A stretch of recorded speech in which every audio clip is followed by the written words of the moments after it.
Here, the artist Hank Willis Thomas borrows familiar text from a MasterCard commercial, then overlays it on a personal photograph to make the work of art priceless. The result is an intentionally vague image that can be interpreted many ways. Together, the students try to understand what is going on in this work of art.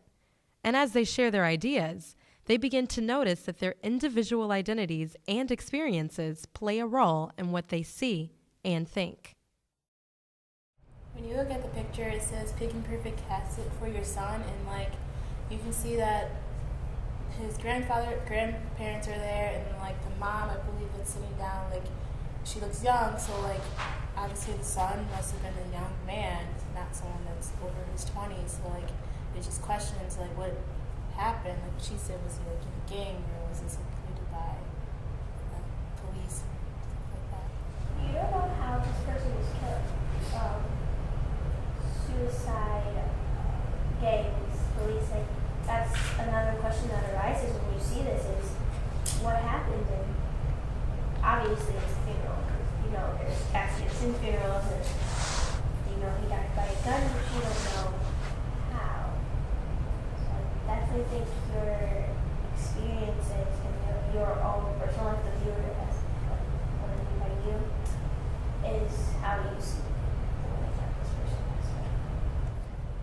But the fact is, I'm not going to experience the same hardships as other people who have different facets of their identity that is being prosecuted on a more groundbreaking level. And, for instance, just the peace crisis that you just referenced, I like to think, I just thought of Mike Brown's case, and I'd like to think that if I died in a situation similar, my body would be cleaned up off the streets, and if people did come to protest at my funeral, they would not be met with riot gear, but rather support and protection. And it's so humbling and really upsetting to think that there's so much more out there, that people feel, oh my gosh, I'm sorry. No, it's okay, I hear you, it's hard. Yeah, it's so wrong, it's so disgusting, and it hasn't changed. It's definitely, yeah. Can I go for what you said? Because I like how you said that if you were to have the same cases like Mike Brown, you'd be swept off the streets and stuff like that. And we live in a place where we're not growing up with across both ways across the street. My mom grew up telling me if a police officer says something, do it. You don't want to become another statistic like that. We live in a place where African Americans have been so viewed as something that we have been fulfilling the stereotypes. We live in a place where people get shot for Jordans, shoes, and that's crazy. We live in a place where the first instinct of teenagers is to pull out their phones and record a fight instead of trying to break it up, And it's kind of just why, because we have all the potential to create world peace, because we are the new generation, we can do basically anything we put our minds to. We can create these new technologies, can make new bridges, build bridging the gap between different races and cultures instead of trying to create more violence, instead of perpetuating more stereotypes that we're already part of. That's really interesting that you said that you grew up with your mom telling you that.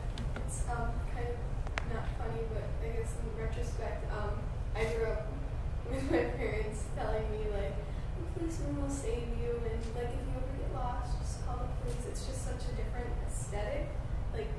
For me, that's always been a symbol of comfort and knowing that I'll be safe in law enforcement, and as for other people, it's a symbol of oppression and terror. It's just perspective. It's so weird. Going off what both of you have to say, I kind of grew up in the middle. I learned that not everybody was bad, but you never know until you give them that test or that chance. So I was always taught to go open-minded but aware. I kind of grew up with the same. If some officer comes up and asks you a question, answer. My mom always told me to never be afraid, but always be aware. What's going on in this image? Students bounced ideas off each other to make sense of the artwork. They mention a couple factors as influencing their perspectives, like what's going on in the world around them and advice they receive from parents, but we can imagine many more. Everyone has their own perspective. So for you, what is going on in this image?